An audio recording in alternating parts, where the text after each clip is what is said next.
للناس کہ رمضان کا مہینہ وہ ہے جس میں قرآن کا نزول ہوا ہے، جس میں قرآن نازل کیا گیا ہے۔ پھر رب آگے کہتا ھدی للناس، جو ہدایت ہے تمام انسانوں کے لیے، تمام بشریت کے لیے۔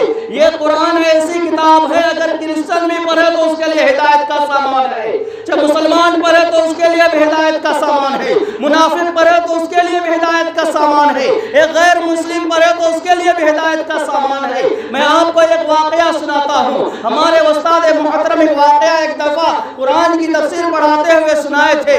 فرماتے ہیں کہ کسی جگہ میں کسی گاؤں کے اندر ایک پنڈت رہا کرتا تھا اور انہوں نے قرآن کی بہت زیادہ تفسیر کی کتاب پڑھے ہوئے تھے، اور جب انہوں نے کتاب کو قرآن کو کئی دفعہ پڑھا، تفسیر کی کتابوں کو پڑھا، اس کے دل کے اندر ایک بات کھلنے لگی، اس کے دل کے اندر ایک شوق پیدا ہونے لگی، دل میں سوچنے لگا کیا یہ قرآن ہمارے واسطے بھی ہدایت کا سامان ہے؟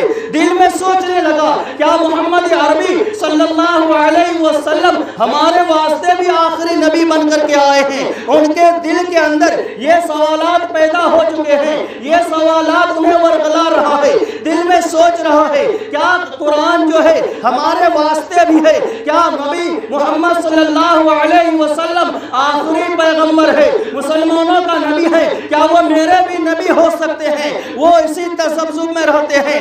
1 سال گزر جاتا ہے، 2 سال گزر جاتا ہے، اور اس پنڈت کا جذبات بڑھتے جاتا ہے، ابھرنے لگتا ہے، شوق بڑھ جاتا ہے، اور وہ اسی عرصے میں کافی غمگین ہے، سوچ رہا ہے۔ اچانک ایک مرتبہ رات میں اسی سوچ میں، اسی فکر میں نیند آ جاتی ہے۔ آقا مدنی صلی اللہ علیہ وسلم کی خواب میں زیارت ہوتی ہے، آقا مدنی صلی اللہ علیہ وسلم کی خواب میں زیارت ہوتی ہے۔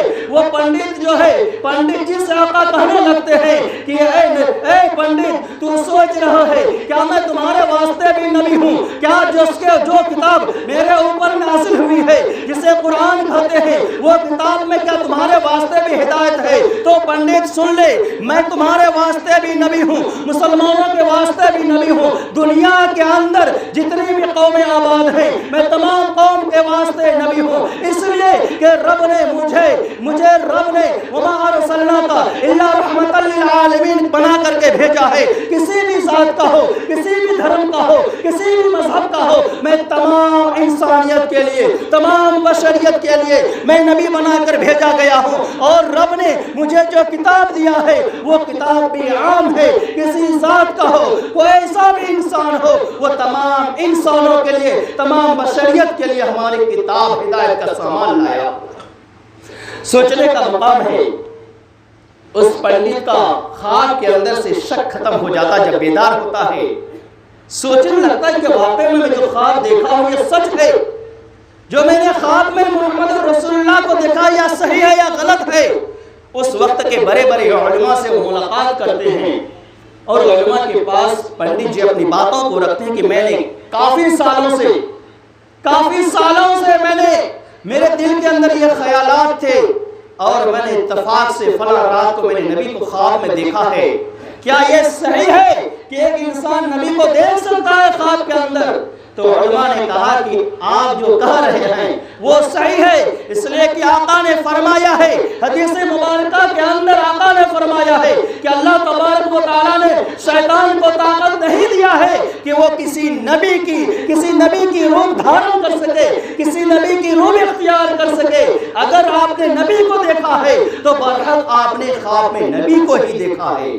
وہ پنڈت مسلمان ہو جاتا ہے، قرآن پڑھنے لگتا ہے۔ اب ذرا سا سوچئے یہ قرآن کتنی بڑی ہدایت کا سامان ہے۔ ایک پنڈت، ایک پجاری جب اس قرآن کو غور سے پڑھتا ہے، جب اس آیت پر پہنچتے ھدی للناس تو شک پیدا ہوتا ہے، سوچتے عرصہ گزر جاتی ہے، اسے سمجھ میں نہیں آتا۔ اسی فکر میں جب نیند آتی ہے، نبی کی زیارت ہوتی ہے، نبی کہتے ہیں کہ جو تم سوچ رہا ہے وہ حق ہے، برحق ہے، یہ کتاب تمہارے واسطے بھی ہدایت کا سامان لاتا ہے۔ تو مسلمان ہو جاتا ہے۔ آج ہم مسلمان ہیں، آج ہم نبی کا پیروکار ہیں۔ اب ہمیں دیکھنا ہے کہ ہماری زندگی کے اندر کتنی ہدایت کا چراغ روشن ہے۔